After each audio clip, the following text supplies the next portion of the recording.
അടുത്തത് രാജവിദ്യ, രാജഗുഹ്യ യോഗം.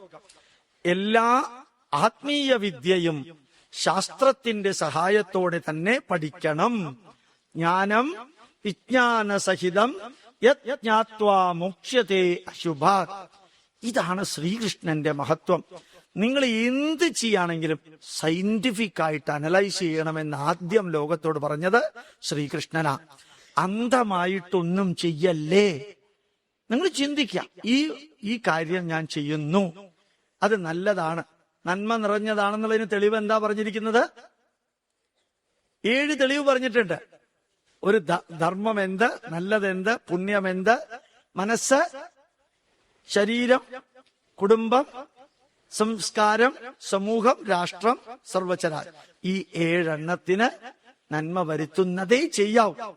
നിങ്ങളുടെ മനസ്സിന് സന്തോഷമുണ്ട് പിതൃകർമ്മം നടത്തുമ്പോൾ, ധൈര്യം അടിക്കുക. പിതൃകർമ്മം നടത്തുന്നത് കുടുംബ ബന്ധം ദൃഢമാക്കാൻ, അത് ചെയ്യാം. അമ്പലത്തിലേക്ക് തൊഴാൻ പോകുന്നതുകൊണ്ട് മനസ്സിന് ശാന്തി കിട്ടുന്നു, അത് ചെയ്യാം. വഴിപാടിന് കൊടുത്താൽ ഒരു സംതൃപ്തിയുണ്ട്, ധൈര്യമുണ്ട്, അത് ചെയ്യാം. അപ്പൊ ഒരു ഉത്തരം വേണം ഏത് കാര്യം ചെയ്യുമ്പോഴും. എന്തുകൊണ്ടതിന് ഉത്തരവുണ്ട്. രാജവിദ്യ അത്തരത്തിൽ ഏറ്റവും ശ്രേഷ്ഠമാണ്. രാജവിദ്യ എന്ന് പറയുമ്പോൾ സയന്റിഫിക് അപ്രോച്ചോടുകൂടി കാര്യങ്ങൾ ചെയ്യുക. ധാർമ്മിക ബോധമില്ലാത്തവന് ശ്രീകൃഷ്ണൻ പറഞ്ഞുകൊണ്ട് പോകുന്നത് ഞാൻ എഴുതിക്കൊണ്ട് പോവാണ്. ധാർമ്മിക ബോധമില്ലാത്തവന് എന്നെ പ്രാപിക്കാൻ സാധിക്കില്ല. അപ്പൊ കുറേ കള്ളത്തരം ചെയ്തിട്ട് ഗുരുവായൂരിൽ ഉദയാസ്തമയ പൂജ ചെയ്താൽ ഒരു പ്രയോജനം. നിങ്ങൾ കൃത്യമായിട്ട് പറഞ്ഞു, ഇനി ഞാൻ നിർത്തിയാലും വിരോധമില്ല, ക്ലാസ് എടുക്കൽ നിർത്തിയാലും വിരോധമില്ല. എന്റെ സ്റ്റേറ്റ്മെന്റ് കഴിഞ്ഞ ഉടനെ പറയുന്ന ലെവലിലേക്ക് നിങ്ങൾ വരും. ഈ പ്രപഞ്ചം മുഴുവനും എന്റെ ചൈതന്യമാണെന്ന് പലരും അറിയുന്നില്ല. ഈശാവാസ്യം ഇതം സർവം. അറിയണം, എല്ലാം എന്നിൽ നിൽക്കുമ്പോഴും ഞാൻ അതിൽ നിൽക്കുന്നില്ല. അർത്ഥം മനസ്സിലായി? നേരത്തെ പറഞ്ഞത് തന്നെയാണ്. അതിന് ഉദാഹരണം കൊടുത്ത്, പ്രളയകാലത്ത് എല്ലാം എന്നിൽ തന്നെ അലിഞ്ഞു ചേരുന്നു. കൽപ്പാരംഭത്തിൽ അവയെല്ലാം എന്നിൽ നിന്ന് പുറത്തു വരികയും ചെയ്യുന്നു. എന്നാൽ അതൊന്നും എന്നിൽ ബന്ധിതമല്ല. എന്നിൽ ബന്ധിതമല്ല എന്നുള്ളതിന്റെ അർത്ഥം സിമ്പിളാണ് അല്ലേ? ഞാനിവിടെ കുറച്ച് മുല്ലപ്പൂ വെച്ചു എന്ന് വിചാരിക്കുക. ചുറ്റും നിൽക്കുന്നവർക്ക് മുല്ലപ്പൂവിന്റെ ഗന്ധം ലഭിക്കും. ആ മുല്ലപ്പൂ മാറ്റിയിട്ട് ഞാൻ കുറച്ച് ചാണകം വെച്ചു എന്ന് വിചാരിക്കുക, അതിന്റെ സ്മെല്ല് കിട്ടും. ആ ചാണകവും മുല്ലപ്പൂവും മാറ്റി എന്ന് വിചാരിക്കുക, വായുവിന് എന്ത് സ്മെല്ലാ ഉള്ളത്? മുല്ലപ്പൂ വെച്ചപ്പോ വായുവിന് മുല്ലപ്പൂവിന്റെ സ്മെല്ലുണ്ട്, ചാണകം വെച്ചപ്പോൾ വായുവിന് ചാണകത്തിന്റെ സ്മെല്ലുണ്ട്. ഇത് രണ്ടും മാറ്റിയപ്പോ ഒന്നിന്റെ ഇല്ല. അപ്പോ വായു ഈ 2 സുഗന്ധവും ദുർഗന്ധവുമായിട്ട് വായുവിന് ഒരു ബന്ധവുമില്ല, ബന്ധനവുമില്ല, ഒന്നുമില്ല, രണ്ടുമില്ല. വായു അതിൽ ബന്ധിതമല്ല. അതേപോലെ ശ്രീകൃഷ്ണൻ പറയുന്നു, ഞാൻ ഇതിലൊന്നിലും ബന്ധിതനല്ല, ഒന്നിലും ബന്ധിതനല്ല. ശ്രീകൃഷ്ണന്റെ ജീവിതമൊക്കെ നോക്കിയാൽ ശരിക്കും സയന്റിഫിക് ആയിട്ട് അനലൈസ് ചെയ്താല് നമുക്ക് മനസ്സിലാവും. നമ്മൾ ചിലരൊക്കെ എന്നോട് ചോദിക്കാറുണ്ട്, ജാതകം നോക്കാതെ കല്യാണം കഴിച്ചാൽ ശരിയാവും. ശ്രീകൃഷ്ണൻ എന്ന് പറഞ്ഞാൽ അറിയോ ചോദിക്കാറുണ്ട്. ശ്രീകൃഷ്ണനെ അറിയാത്ത ഒരാളെങ്കിലും ഉണ്ടോ സാർ? ശ്രീകൃഷ്ണൻ രുക്മിണിയെ കല്യാണം കഴിച്ച ജാതകം നോക്കിയിട്ടാ? സത്യഭാമയെ കല്യാണം കഴിച്ച ജാതകം നോക്കിയിട്ടാ? ജാമ്പവതിയെ കല്യാണം കഴിച്ചത്? അത്ര നിങ്ങൾ കഴിക്കല്ലേ, എന്നാൽ ജാതകം നോക്കിയിട്ടല്ല എന്ന് ഞാൻ പറഞ്ഞു. ശ്രീരാമന്റെ സീതയുടെയും ജാതകം നോക്കിയത് ആരാ? ഞാനല്ല, രാജാർത്ഥ വസിഷ്ഠ മഹർഷിയാ, എന്നെക്കാളും കുറച്ചും കൂടി കടന്ന പാർട്ടിയാ. അങ്ങേര് ജാതകം നോക്കിയിട്ട് 2 സ്വസ്ഥമായിട്ട് ജീവിച്ചിട്ടുണ്ടോ? 2 പേരും സ്വസ്ഥമായിട്ട് ജീവിച്ചിട്ടില്ല. കല്യാണം കഴിച്ച് അയോധ്യയിലേക്ക് വന്നു. കുറച്ച് കഴിയുമ്പോഴത്തേക്കും കാട്ടിലേക്ക് പോകാൻ പറഞ്ഞു. അമ്മച്ചി അങ്ങേര് 2 പേരും കൂടി പോയി 14 കൊല്ലം കഴിഞ്ഞ് തിരിച്ചു വന്നപ്പോഴത്തേക്കും ഏതോ ഒരു അലക്കുകാലം പറഞ്ഞു, അമ്മച്ചിയുടെ കയ്യിലിരിപ്പ് ശരിയല്ല. പിന്നെ വാൽമീകിയുടെ ആശ്രമത്തിൽ കൊണ്ടാക്കി. ജാതകം നോക്കിക്കഴിഞ്ഞാൽ പെർഫെക്റ്റ് ആവുമോ? അതായത് ഇതെല്ലാം വേണം, വേണ്ടെന്നല്ല, ഇതാണ് ജീവിതം എന്ന് തെറ്റിദ്ധരിക്കല്ലേ. അതൊക്കെ ജീവിതത്തിനുള്ള വഴികളാണ്, ഡയറക്ഷൻ, ഗൈഡൻസ്. ഇതൊന്നും ജീവിതത്തിന്റെ ഭാരമാവരുത്. ഭാരമാകുന്നു പലർക്കും. ചൊവ്വാദോഷമുണ്ട്. ഇന്ത്യ ചൊവ്വാദോഷവും ഇല്ല, ഒരു ദോഷവും ഇല്ല. മകം പിറന്ന മങ്ക മാനസിക രോഗിയായിരിക്കും ചിങ്ങമാസത്തിലാ പറഞ്ഞതെങ്കിൽ. ആരെങ്കിലും ഉണ്ടെങ്കിൽ എടുത്തേക്കല്ലേ. എന്താ പറയാൻ കാരണം അറിയോ? ചിങ്ങമാസത്തിൽ സൂര്യൻ ചിങ്ങൻ രാശിയില്, ഈ മകവും പൂരവും രണ്ടും ചന്ദ്രനും ചിങ്ങൻ രാശിയില. മകവും പൂരവും ചന്ദ്രനും സൂര്യനും ഒരേ ലാറ്റിറ്റ്യൂഡിലും ലോഞ്ചിറ്റ്യൂഡിലും വരുന്നതാണ് കർത്തവാവ്. കർത്തവാവ് ദിവസം ജയിച്ചാൽ എങ്ങനെ ഇരിക്കും? അപ്പൊ ഈ മകം പിറന്ന മങ്ക എന്നുള്ള വാക്കുണ്ടോ? പൂരം പിറന്ന പുരുഷൻ, അങ്ങനെയൊന്നും ഇല്ല. ആരോ ചേർത്ത് വിട്ടിരിക്കുന്നതാണ് എന്തിനാ ഇത് പറഞ്ഞറിയാമോ? ശ്രീകൃഷ്ണൻ എല്ലാവർക്കും വേണ്ടപ്പെട്ടവനാണ്. അറിയാതെ ധരിച്ചേക്കല്ലേ നമ്മൾ ശ്രീകൃഷ്ണന് വേണ്ടപ്പെട്ടവനാണെന്ന്. ശ്രീകൃഷ്ണൻ ആരോടും ബന്ധനമില്ല.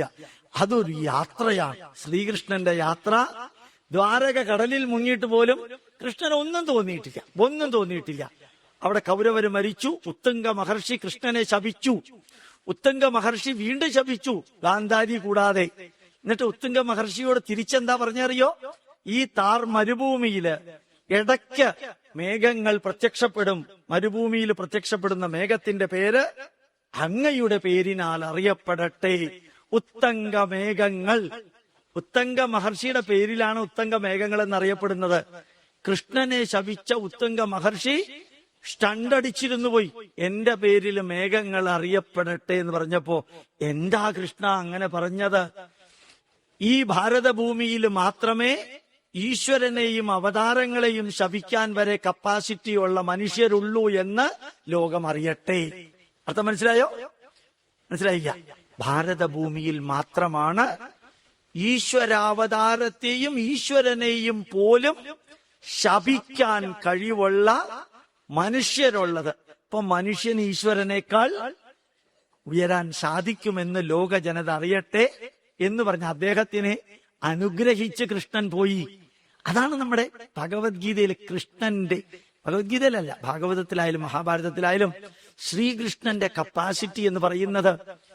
എനിക്ക് ഇങ്ങനെ 10 മണി വരെ ഇത് പറഞ്ഞാലും തീരില്ല. പക്ഷെ ഈ ഇടയ്ക്ക് എവിടെയോ ഒരു സ്ഥലത്ത് കൂടി പ്രഭാഷണം ഉണ്ടാവും. എന്റെ തന്നെ അധ്യക്ഷതയിൽ പ്രകൃതി ഈ പ്രതിഭാസങ്ങളെല്ലാം നിരന്തരം നടക്കുന്നു. ഇവിടെയാണ് നമ്മൾ ശ്രദ്ധിക്കാനുള്ളത്. മയാധ്യക്ഷേണ പ്രകൃതി സ്തൂയസേ. ഞാനല്ല ഇത് ചെയ്യുന്നത്, എന്റെ അധ്യക്ഷതയില് പ്രകൃതിയാണ് ഇത് ചെയ്യുന്നത്.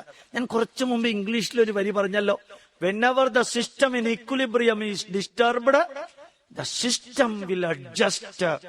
God will adjust അല്ല, സിസ്റ്റം വിൽ അഡ്ജസ്റ്റ്. അർത്ഥം മനസ്സിലായി? കുറെ പേർക്ക് മനസ്സിലാവുന്നുണ്ട്. System will adjust it self in such a way that effect of the disturbance will be nullified. അപ്പൊ പ്രകൃതിയുടെ താളം തെറ്റിയാൽ പ്രകൃതി അത് ശരിയാക്കാം. അത് ഈശ്വരന്റെ റോളില്ല.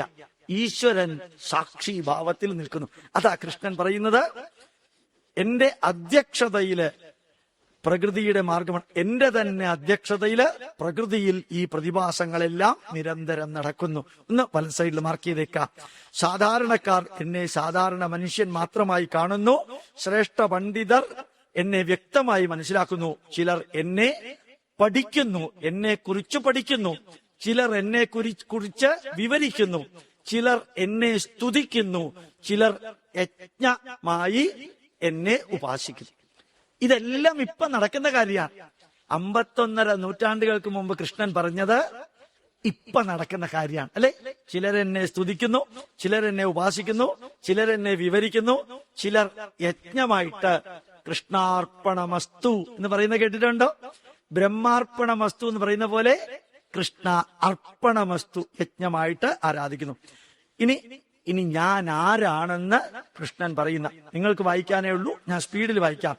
ഞാൻ തന്നെ യജ്ഞവും, ഞാൻ തന്നെ അഗ്നിയും, ഞാൻ തന്നെ ഔഷധിയും, ഞാൻ തന്നെ മന്ത്രവും ഹവിസ്സും പിതാവും മാതാവും പിതാമഹനും ഓങ്കാരവും വേദങ്ങളും സാക്ഷിയും എല്ലാത്തിന്റെയും പ്രഭവസ്ഥാനവും എല്ലാത്തിന്റെയും ബീജവും എല്ലാത്തിനോടുമുള്ള തപസ്സും മൃത്യുവും അമരത്വവും യജ്ഞകർത്താവും ഭോക്താവും എല്ലാ ആരാധനകളുടെയും സ്വീകർത്താവും ദേവപൂജയുടെ ഫലദാതാവും എല്ലാം ഞാൻ തന്നെ.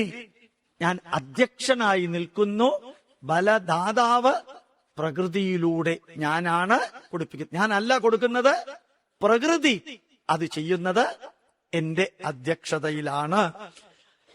ഗുണദോഷങ്ങളോടൊന്നിലും ബന്ധനമില്ലാതെ കർമ്മനിരതനാകുന്ന കർമ്മയോഗിയുടെ ലക്ഷ്യസ്ഥാനവും ഞാൻ തന്നെ.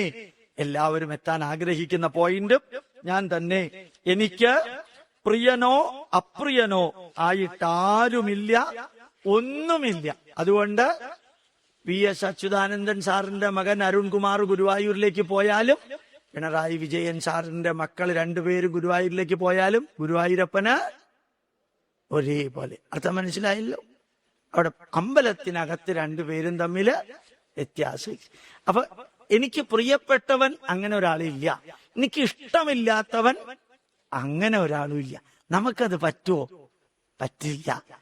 പാലക്കാട് ജില്ലയിൽ ജനിച്ച ചിലർക്ക് പറ്റുമെന്ന് എനിക്ക് തോന്നാറുണ്ട്. ഈ കേരളത്തിലുള്ള ഏറ്റവും നിഷ്കളങ്കരായ ജനങ്ങളെ കാണണമെങ്കിൽ പാലക്കാട് പോകും. എനിക്ക് അവിടെ പോകുമ്പോ തന്നെ തോന്നാറുണ്ട് എന്റെ കഴിഞ്ഞ ജന്മം പാലക്കാടായിരുന്നു എന്ന്. അടുത്ത ജന്മം പാലക്കാട് ആവണമെന്ന് ഞാൻ പ്രാർത്ഥിക്കാം. ഏപ്രിൽ മെയ് മാസത്തിൽ അവിടേക്ക് പോകാൻ പറ്റില്ല, ചൂടുകൊണ്ട്. ബാക്കി കുഴപ്പമില്ല. അത്ര നല്ല മനുഷ്യരാ. ഇങ്ങനെ മനുഷ്യർക്ക് പറ്റുമോ എന്ന് നിങ്ങൾ അവിടെ പോയി നോക്കിയാൽ അറിയാം. ഇങ്ങനെ പറ്റുമോ ഒരു മനുഷ്യർക്ക് ജീവിക്കാൻ? ഒരു 800 പ്രഭാഷണം ഞാൻ പാലക്കാട് ജില്ലയിൽ നടത്തി. 700 പ്രഭാഷണം നടത്തിയത് 800 എണ്ണം അവിടെയാ നടത്തിയത്. അത്ര നല്ല മനുഷ്യർ, നിഷ്കളങ്കര്. നിങ്ങൾ ഏത് വീട്ടിൽ കയറി ചെന്നാലും, ഏത് പാതിരാത്രിക്ക് ചെന്നാലും വിശക്കുന്ന് പറഞ്ഞാൽ തരും. ഇത് കേരളത്തിലാണെന്ന് പോലും ചിലപ്പോ മനസ്സിലാക്കാൻ വിഷം. അപ്പോൾ അവർക്ക് എല്ലാവരും പ്രിയപ്പെട്ടവരാ. കൃഷ്ണൻ പറയുന്നു, പ്രിയപ്പെട്ടവനെന്നോ പ്രിയമില്ലാത്തവനെന്നോ വ്യത്യാസമില്ല. ദുഷ്ടൻ പോലും നന്മയിലേക്ക് തിരിഞ്ഞു പ്രവർത്തിക്കുമ്പോൾ എന്നിൽ എത്തിച്ചേരുന്നു. അതുകൊണ്ട് ബാഡ് എന്ന് പറയുന്ന ആരുമില്ല, ബാഡ് എന്ന് പറയുന്ന ആരുമില്ല. എല്ലാവരും അസതോമാ സത്കമയ എന്നിലെത്തിച്ചു. എന്റെ ഭക്തർക്ക് ഒരിക്കലും നാശമുണ്ടാവുകയില്ല. മദ്ഭക്ത പ്രണശ്യതി, എന്റെ ഭക്തൻ ഒരിക്കലും നശിക്കുന്നില്ല. നമേ ഭക്ത പ്രണശ്യതി, എന്റെ ഭക്തൻ ഒരിക്കലും നശിക്കുന്നുമില്ല. എല്ലാ വിഭാഗം ജനതയ്ക്കും ജീവജാലങ്ങൾക്കുമുള്ള പരമഗതിക്ക് ആധാരം ഞാൻ തന്നെയാണ്. മറ്റെല്ലാ പന്താവുകളും ദുഷ്കരമാണെന്നതിനാൽ എന്നെ ഉപാസിച്ചാരാധിച്ച് എന്നിൽ സമർപ്പിച്ച് നിരന്തരം കർമ്മമനുഷ്ഠിക്കൂ, എന്നിൽ തന്നെ നീ എത്തിച്ചേരും. ഇവിടെ കൃഷ്ണൻ എന്ന് പറയുന്നത് പ്രപഞ്ച പുരുഷ ചൈതന്യത്തിലുള്ള വിശ്വരൂപത്തെയാണ് ശ്രീകൃഷ്ണൻ ഞാൻ എന്ന് പറയുന്നത്. അഹം ബ്രഹ്മാസ്മി എന്ന ഉപനിഷത്തിന്റെ പരമമായ ലെവലിൽ നിന്നുകൊണ്ടാണ് ഞാൻ എന്ന് കൃഷ്ണൻ പറയുന്നത്. മറിച്ച് ദേവകീപുത്രനായ പച്ച മനുഷ്യനായ ഒരു കൃഷ്ണനെ അല്ല കൃഷ്ണൻ തന്നെ ഇൻട്രൊഡ്യൂസ് ചെയ്യുന്നത്. പരമമായ പ്രപഞ്ചത്തിന്റെ ആധാരശക്തി ശ്രീകൃഷ്ണ ഉപാസനയാണ് രാജവിദ്യ അഥവാ ശ്രേഷ്ഠമായ മാർഗം എന്നറിഞ്ഞാലും ശരിക്ക് ശ്രീകൃഷ്ണന്റെ സന്ദേശങ്ങൾ മഹാഭാരതത്തിലൂടെ എടുത്താലും കുറച്ചൊക്കെ ഭാഗവതത്തിലൂടെ എടുത്താലും, ശ്രീകൃഷ്ണൻ ഉദ്ധവന് പറഞ്ഞു കൊടുത്ത ഉദ്ധവഗീത എടുത്താലും, ശ്രീകൃഷ്ണൻ പാണ്ഡവർക്ക് കൊടുക്കുന്ന മെസ്സേജ് എടുത്താലും, ഭഗവത്ഗീതയുടെ അന്തരാർത്ഥത്തിലേക്ക് പോയാലും ഈ കൃഷ്ണന്റെ വരികള് മറ്റാരേക്കാളും ശ്രേഷ്ഠമാണ്. ഒന്ന് ആലോചിച്ചു നോക്കൂ. അർജുനനെ അമ്പെയ്യാൻ ഭീഷ്മരെ അമ്പെയ്യാൻ അർജുനനോട് പറഞ്ഞത്, അർജുനനോട് പോയിട്ട് ഭീഷ്മനോട് ചോദിക്കാൻ പറഞ്ഞു, നിങ്ങളെ എങ്ങനെയാ കൊല്ലേണ്ടതെന്ന്. ലോകത്തിൽ ആരെങ്കിലും ചെയ്തിട്ടുണ്ടോ? തിരുവനന്തപുരത്തേക്ക് പാപ്പനംകോട് എന്റെ വീട്ടിലേക്ക് വന്ന്, ഗോപാലേഷൻ സാറെ അങ്ങ് വളരെ നല്ല മനുഷ്യനാണ്, ഭഗവത്ഗീത ക്ലാസ് ഒക്കെ എടുത്തത് എനിക്ക് ഇഷ്ടപ്പെട്ടു, അങ്ങക്ക് 2 ചെകിടത്ത് തരണം എന്നുണ്ട്, എപ്പോഴാ സൗകര്യപ്പെടുക? അങ്ങക്ക് ചെകിടത്ത് 2 തരണം എന്നുണ്ട്, എപ്പോഴാ സൗകര്യപ്പെടാന്ന് എന്നോട് തന്നെ വന്ന് ചോദിച്ചാൽ എന്താ പറയാ? ഭീഷ്മനോട് ചെന്ന് ചോദിച്ചത് എന്താണ്? കാപ്പി കുടിക്കാൻ എന്റെ വീട്ടിലേക്ക് വരണം എപ്പോഴാണെന്നല്ല, അങ്ങയെ വധിക്കേണ്ടത് എങ്ങനെയാണ്, അങ്ങയെ വധിക്കേണ്ടത് എങ്ങനെയാണെന്ന് ലോകത്തിൽ ആരെങ്കിലും ആരോടെങ്കിലും ചോദിച്ചിട്ടുണ്ടോ? അത് കൃഷ്ണൻ അർജുനനോട് പറഞ്ഞു. അർജുനനെ കണ്ടപാടെ ഭീഷ്മര് പറഞ്ഞു, നിങ്ങൾ വന്നത് എന്നെ കൊല്ലേണ്ടത് എങ്ങനെയാണെന്ന് അറിയാനല്ലേ? ശിഖണ്ഡിയെ മുമ്പിൽ നിർത്ത, ഞാൻ ആയുധം താഴെ വെക്കും, അർജുന നിനക്ക് എനിക്ക് അസ്ത്രമെയ്യാം. അങ്ങനെ അസ്ത്രമെയ്യിച്ച ശ്രീകൃഷ്ണന് ഭീഷ്മരോടോ ഭീഷ്മർക്ക് ശ്രീകൃഷ്ണനോടോ അല്പം പോലും പകയോ വാശിയോ ഇല്ല. അതാണ് കൃഷ്ണന്റെ മഹത്വം. ഈ ദുര്യോധനാദികളോട് കൃഷ്ണൻ പറഞ്ഞത് എന്താ അറിയോ? ശ്രീകൃഷ്ണൻ പാണ്ഡവരുടെ കൂട്ടത്തിൽ ഇരിക്കുന്നിടത്തോളം കാലം പാണ്ഡവർ അധർമ്മം ചെയ്യില്ല. അതിനുശേഷം എനിക്ക് അറിഞ്ഞൂടാ, അതിനുശേഷം എനിക്കറിഞ്ഞു. ശ്രീകൃഷ്ണൻ എവിടെയുണ്ടോ അവിടെയേ ധർമ്മമുള്ളൂ ദുര്യോധന. അതുകൊണ്ട് ശ്രീകൃഷ്ണന്റെ വരിയിലൂടെ ചരിക്കാൻ നീ ശ്രമിക്ക്. ഇപ്പൊ ചരിക്കുന്നത് എതിർവഴിയിൽ കൂടെയാണ്. ഭീഷ്മരുടെയൊക്കെ വരികളുണ്ടല്ലോ, അത്ര ശ്രേഷ്ഠൻ. അതിൽ അലിഞ്ഞു ചേർന്ന് വേണം ഉൾക്കൊള്ളാൻ. ഇല്ലെങ്കിൽ മാറി നിന്ന് ഉൾക്കൊണ്ടാൽ ചിലപ്പോ നമുക്ക് ഏൽക്കില്ല. അടുത്തത് വിഭൂതി യോഗം. ശ്രീകൃഷ്ണന്റെ വിഭൂതിയെ കുറിച്ച് അറിയുന്നവർ വളരെ കുറവാണ്. ഞാൻ നേരത്തെ തന്നെ പറഞ്ഞു, ശ്രീകൃഷ്ണനെ നമ്മൾ സാധാരണ അവതാരമായിട്ട് കണ്ട തൊഴുത് ഒരു മാലയും കൊടുത്ത് കുറച്ച് വെണ്ണയെ നിവേദിച്ച്, അത് മിൽമേലയോ ഏതായാലും കുഴപ്പമില്ല, നമ്പീശന്റെയോ വെണ്ണയൊക്കെ നിർമ്മിച്ച് കുറച്ച് അപ്പമൊക്കെ കൊടുത്ത് നമ്മൾ ശ്രീകൃഷ്ണൻ തിന്നാനുള്ളത് ബ്രേക്ക്ഫാസ്റ്റ് ഇന്നത്തെ റേഷനായി. അതായത് ശ്രീകൃഷ്ണൻ എന്റെ ചെലവിലാണ് കഴിയുന്നത് എന്ന് അഭിമാനത്തോടുകൂടി പറയാം. അങ്ങനെയൊന്നും അല്ല ശ്രീകൃഷ്ണൻ. ആ ശ്രീകൃഷ്ണനെ കുറച്ച് മനസ്സിലാക്കാൻ പറ്റിയതാണ് നമ്മുടെ മധുച്ചേട്ടൻ പറഞ്ഞ മാതിരി നന്ദനം എന്ന സിനിമ. അറിഞ്ഞോണ്ട് ഞാൻ പറയാണ്, ആ കുട്ടി അമ്പലത്തിലേക്ക് പോയിട്ടേ ഇല്ല. അത് അമ്പലത്തിൽ തൊഴണമെന്ന ആഗ്രഹത്തോടു കൂടി ആ വേലയ്ക്ക് വന്നു, പറ്റിയിട്ടില്ല ഈശ്വരാനുഗ്രഹം കൊണ്ട്. ഒന്ന് പോയി സൈക്കിൾ അടിച്ച് തിരിച്ചു വരികയും ചെയ്തു. പക്ഷെ ആ കുട്ടിയുടെ കല്യാണം നടത്തി കൊടുത്തു എന്ന കഥ സംഭവിച്ചതോ ഇല്ലയോ അതൊക്കെ അവിടെ ഇരിക്കട്ടെ. അമ്പലത്തിലേക്ക് പോവുക പോലും ചെയ്യാത്ത ബാലാമണിയുടെ കല്യാണം നടത്തി കൊടുത്തത് അവസാനത്തെ വരി ഒന്ന് ആലോചിച്ച് നോക്കൂ. കണ്ടു, ഞാൻ മാത്രമേ കണ്ടുള്ളൂ. ആ 3 വരികള് എന്നും എന്റെ ചെവിയിലല്ല, എന്റെ ഹൃദയത്തിൽ ഇങ്ങനെ ഇരിക്കാൻ. ഞാൻ കണ്ടു, ഞാൻ മാത്രമേ കണ്ടുള്ളൂ. ആ ആ കുട്ടിയുടെ അഭിനയവും മുഖഭാവവും ആ ഭക്തിയുടെ പരമകഷ്ടം. എന്നാ ഗുരുവായൂരിലേക്ക് അത് പോയിട്ടേ ഇല്ല, അതുകൂടി മറക്കരുത്. അപ്പോ ശ്രീകൃഷ്ണന്റെ വിഭൂതി യോഗം ഇനി ഞാൻ വായിച്ചോണ്ട് പോവാണ്. എല്ലാത്തിന്റെയും ആദി തുടക്കം ഞാനാകുന്നു അർജുന, എല്ലാത്തിന്റെയും അന്ത്യവും ഞാനാകുന്നു. ഇങ്ങനെ അറിയുന്നവര് എല്ലാ പാപങ്ങളിൽ നിന്നും പൂർണ്ണമോചനം നേടിയിട്ടുണ്ടാകും. എല്ലാത്തിന്റെയും ബുദ്ധിയും ജ്ഞാനം, ക്ഷമ, സത്യം, ശാന്തത, ഇന്ദ്രിയ സംയമം, സുഖം, ദുഃഖം, ഭയം, നിർഭയത്വം, അഹിംസ, സമത്വം, സന്തുഷ്ടി, ദാനം, കീർത്തി, യശസ്, ഈ നന്മകളെല്ലാം എന്നിൽ അധിവസിക്കുന്നു. ഈ നന്മകളെയാണ് ദൈവീകമായ ഗുണങ്ങളെന്ന് പറയുന്നത്. എന്റെ ഈ വിഭൂതി അറിയുന്നവൻ എല്ലാത്തിനും അതീതനായി തീരുന്നു. എല്ലാത്തിന്റെയും പ്രഭവസ്ഥാനവും, അതായത് എല്ലാത്തിന്റെയും ഉത്ഭവസ്ഥാനവും പ്രവർത്തനത്തിനുള്ള ഊർജ കേന്ദ്രവും ഞാനാകുന്നു എന്നറിയുക. ഈ പ്രപഞ്ചം തന്നെ എന്റെ പ്രദർശന പ്രഭയാണ്. ഇംഗ്ലീഷിൽ പറഞ്ഞാൽ the universe, the cosmic system is the manifestation of the God. God manifested as the universe. God created the universe. ക്രിസ്ത്യാനികളും മുസ്ലിങ്ങളും പറയുന്നത് ദൈവം അതിനെ സൃഷ്ടിച്ചു.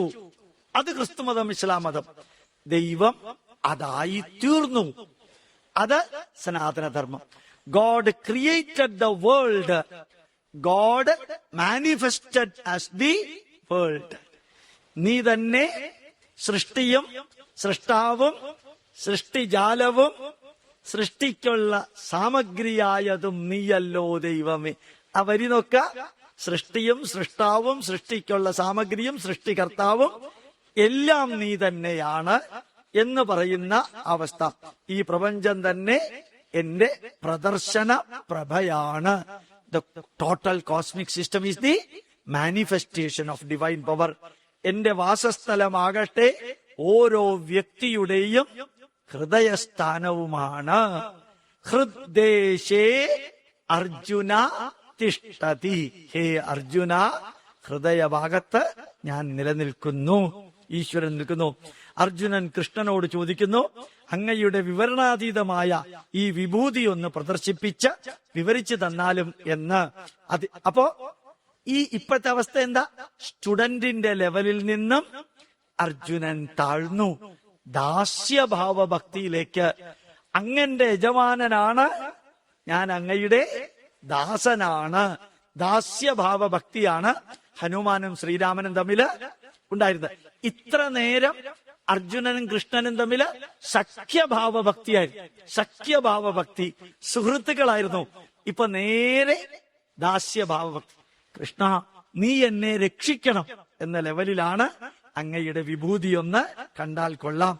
എല്ലാത്തിന്റെയും ആദിയും അന്തവും ശ്രേഷ്ഠമായതെല്ലാം തന്നെയും ഞാനാകുന്നു അർജുന. ഇനി പേരുകൾ പറയാൻ 63 പേരുകളാണ് ഇവിടെ വരുന്നത്. വിഷ്ണുവും രവിയും ചന്ദ്രനും സമവേദവും വാസവനും മനസ്സും ചേതനയും ശങ്കരനും യക്ഷനും പാവകനും മേരുപർവ്വതവും ബൃഹസ്പതിയും സ്കന്ദനും സാഗരവും ഭൃഗു മഹർഷിയും അക്ഷരങ്ങളിൽ ഓങ്കാരവും. ഇതെങ്ങനെയാ പറയുന്നത്? യജ്ഞാനാം ജപയജ്ഞോഹം വേദാനാം സാമഗാനം. ഇങ്ങനെ പറഞ്ഞു പറഞ്ഞു പറഞ്ഞ് പോവാൻ. ഋഷീണാം ഭൃഗുരഹം, ഋഷികളിൽ ഭൃഗുവും പാവകനും വാസുകിയും നക്ഷത്രാണാം അഹം ചന്ദ്ര. ശശി ചന്ദ്രനാണ്. നക്ഷത്രങ്ങളുടെ സ്ഥാനം അറിയാൻ ഞാൻ ചന്ദ്രന്റെ സ്ഥാനത്ത് നിൽക്കുന്നു.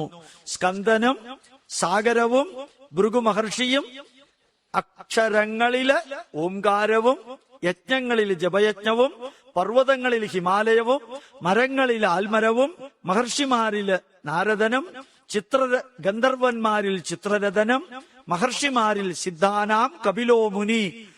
കുതിരകളിൽ ഉച്ചൈശ്രവസ്സും ആനകളിൽ ഗജേന്ദ്രനും മനുഷ്യന് നേതൃത്വം നൽകുന്ന രാജാവും ആയുധങ്ങളിൽ വജ്രായുധവും പശുക്കളിൽ കാമധേനുവും വികാരങ്ങളിൽ കാമവികാരവും സർപ്പങ്ങളിൽ വാസുകിയും അതുപോലെ നാഗങ്ങളിൽ അനന്തനാഗവും പിതൃക്കളിൽ ആര്യമാവും ഈ പഞ്ചഭൂതങ്ങളിൽ വായുവും ശ്രേഷ്ഠന്മാരിൽ ശ്രീരാമനും മത്സ്യങ്ങളിൽ സ്രാവും നദികളിൽ ഗംഗയും സൃഷ്ടിസ്ഥിതി സംഹാരം നടത്തുന്നതില് മൃത്യുവും ഐശ്വര്യവും സ്ത്രീയും മനുഷ്യന്റെ മനസ്സിൽ നിലനിൽക്കുന്ന ചൈതന്യത്തിൽ സ്മൃതിയും ഉറച്ച തീരുമാനമെടുക്കാൻ കഴിവുള്ള ധൃതിയും മനുഷ്യന്റെ മനസ്സിലെ വികാരമായ ക്ഷമയും അതുപോലെ വേദങ്ങളിൽ സാമവും ഛന്ദസ്സുകളിൽ 24 അക്ഷരങ്ങളുള്ള ഗായത്രി ഛന്ദസ്സും മാസങ്ങളിൽ മാർഗശീർഷ മാസവും കാലങ്ങളിൽ വസന്തകാലവും കളികളിൽ ചൂതുകളിയും എല്ലാവിധ പ്രതിഭാസങ്ങളിലും വിജയവും എല്ലാത്തിലും നിലനിൽക്കുന്ന നന്മയും എല്ലാ വൃഷ്ണിവംശത്തിൽ ശ്രീകൃഷ്ണനും പാണ്ഡവരിൽ ശ്രേഷ്ഠനായ അർജുനനും കവികളിൽ ഉശനാകവിയും നീതിന്യായ വ്യവസ്ഥകളിൽ നീതിയും ദണ്ഡങ്ങളിൽ ശിക്ഷയും അറിവിൽ പരമമായ ജ്ഞാനവും സർവചരാചരങ്ങളുടെയും ബീജവും ഞാനാകും. 63 വരും. മുഴുവനും ഞാൻ എഴുതിയിട്ടില്ല. അപ്പോ നന്മകളുടെ നന്മകൾ, രാജാക്കന്മാരുടെ രാജാക്കന്മാരെന്ന് പറയുന്നത് ദേവാനാം ദേവഃ മഹാദേവഃ, ജയിക്കുക മഹാദേവ. അപ്പോ ഏറ്റവും ശ്രേഷ്ഠമായതെല്ലാം ഞാനാണ് എന്നറിയിക്കുന്നു. എന്റെ വിഭൂതികൾക്ക് ഒരന്ത്യവുമില്ല. ഇവിടെ എന്റെ എന്ന് പറയുമ്പോ പ്രപഞ്ചത്തിന്റെ അടുത്തത് വരുന്നത് അതാണ്. ശ്രേഷ്ഠത്വമുള്ള എല്ലാത്തിലെയും ഏറ്റവും ശ്രേഷ്ഠമായത് ഞാനാണ്. മഹത്വമേറിയതിലെല്ലാത്തിലും വെച്ച് ഏറ്റവും മഹത്വമുള്ളതും ഞാനാണ്. അതെല്ലാമാണ് ഉദാഹരണത്തിനായി മേൽ സൂചിപ്പിച്ചത്. അത് ഞാൻ എഴുതിയിരിക്കുന്നതാണ്. കുറേ ഉള്ളതില് കുറച്ച് ഞാൻ സൂചിപ്പിച്ചു. ഈ പ്രപഞ്ചം തന്നെ എന്നെ ആധാരമാക്കി നിൽക്കുന്നു എന്നും അർജുന നീ അറിയുക. വേദങ്ങളിൽ വിവരിക്കുന്ന വിശ്വരൂപത്തെക്കുറിച്ചുള്ള വസ്തുതാപരമായ ഉദാഹരണങ്ങളാണ് വികാര വിചാര ദ്രവ്യ സ്ഥാവര ജംഗമ മനുഷ്യ മൃഗ സസ്യ ലതാദികളുടെ ഉദാഹരണങ്ങളിലൂടെ കൃഷ്ണൻ അർജുനന് നൽകിയിരിക്കുന്നത്. വളരെ ശ്രേഷ്ഠമായ ഇതൊക്കെയാണ് എന്ന് ഓർമ്മപ്പെടുത്താം. 11 വിശ്വരൂപ ദർശനം. ഇതാണ് യഥാർത്ഥത്തിൽ ആൽബർട്ട് ഐൻസ്റ്റീനെ ഏറ്റവും അധികം സ്വാധീനിച്ചത്. ഈ പ്രപഞ്ച ചൈതന്യത്തിന് ആധാരമായ സ്രോതസ് താൻ സ്വയമാണെന്ന് ശ്രീകൃഷ്ണൻ വിവരിച്ചപ്പോൾ അത്രയും മഹത്തായ പ്രപഞ്ചത്തിന്റെ യഥാർത്ഥ രൂപം അകക്കണ്ണുകൊണ്ടെങ്കിലും കാണുവാൻ സാധിക്കണമെന്ന ആഗ്രഹം അർജുനൻ ശ്രീകൃഷ്ണനോട് പറയുന്നു. അർജുനൻ ശ്രീകൃഷ്ണനോട് പറഞ്ഞ് അഭ്യർത്ഥിക്കുന്നു. കൃഷ്ണൻ അതിനു മറുപടിയായി നിന്റെ നഗ്നനേത്രങ്ങൾ കൊണ്ട് എന്റെ വിശ്വരൂപം കാണുവാൻ സാധിക്കാത്തതിനാൽ ഹേ അർജുന, ഞാൻ നിനക്ക് ദിവ്യം ദദാമിതേ ചക്ഷു പശ്യമേ യോഗമൈശ്വര്യം. എന്റെ ഈ പ്രപഞ്ച രൂപത്തെ അല്ലയോ അർജുന നീ കണ്ടാലും അതിന് ഹബിൾ ടെലസ്കോപ്പ് കൊടുത്ത പോലെ ദിവ്യ ചക്ഷുസ് കൊടുക്കാൻ. ഞാൻ ഈ കുറച്ചു മുമ്പ് പറഞ്ഞു, കൊളംബോ യൂണിവേഴ്സിറ്റിയിൽ ക്ലാസ് എടുക്കാൻ പോയപ്പോ അവിടെ ഇത്രയും വലിയൊരു സ്ക്രീൻ വെച്ചിട്ടുണ്ട്. ഇതിന്റെ ഇരട്ടിയുണ്ട്.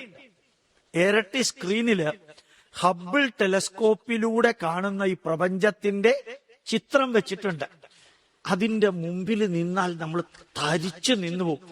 എന്നിട്ട് വലത് സൈഡില് ആരോ ഇട്ട് ഒരു വരി every dust particle shown in the left side screen is A Galaxy.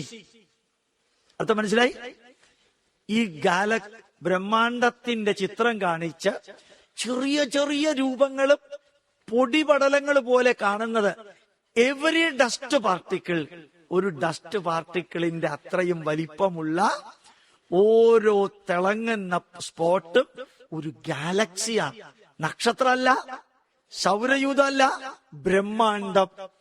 പൃഥിവി up Teja വായു ആകാശ അഹങ്കാരാദി മഹദവ്യക്തൈഹി ആവരണൈഹി ആവൃതേ അസ്മിൻ മഹതി ബ്രഹ്മാണ്ഡ മണ്ഡലേ അനേക കോടി ബ്രഹ്മാണ്ഡാനാം മധ്യേ. അനേക കോടി ബ്രഹ്മാണ്ഡങ്ങൾ ഉള്ളതില് ഒരു ബ്രഹ്മാണ്ഡത്തിൽ നമ്മൾ വസിക്കുന്നു. ആ ബ്രഹ്മാണ്ഡത്തെ കുറിച്ച് ശരിക്ക് കണ്ണുകൊണ്ട് ഹബിൾ ടെലസ്കോപ്പ് കൊണ്ട് കണ്ടപ്പോ ഇങ്ങനൊരു ചിത്രം ഞാൻ ഇന്റർനെറ്റിൽ പോലും കണ്ടിട്ടില്ല. അപ്പോ ശ്രീകൃഷ്ണൻ അർജുനന് കൊടുത്ത ദിവ്യ ചക്ഷുസ് ഒരു ഹബിൾ ടെലസ്കോപ്പ് പോലെയാണെന്ന് വെറുതെ വിചാരിക്കാം. അവിടെ പോലും ആ കണ്ണുകൊണ്ട് എന്നെ കാണാനല്ല കൃഷ്ണൻ അർജുനനോട് നിർദ്ദേശിച്ചത്. ഞാൻ ദിവ്യ ചക്ഷുസ് തരാം. അവിടെ പോലും കൃഷ്ണൻ ഉപയോഗിച്ച വരികൾ നോക്കാം. നിന്റെ കണ്ണിന് മാത്രം എന്നെ കാണാനാകുമെന്ന് പോലും പറഞ്ഞില്ല. ദിവ്യ ചക്ഷുസിലൂടെ നോക്കാൻ പറഞ്ഞു.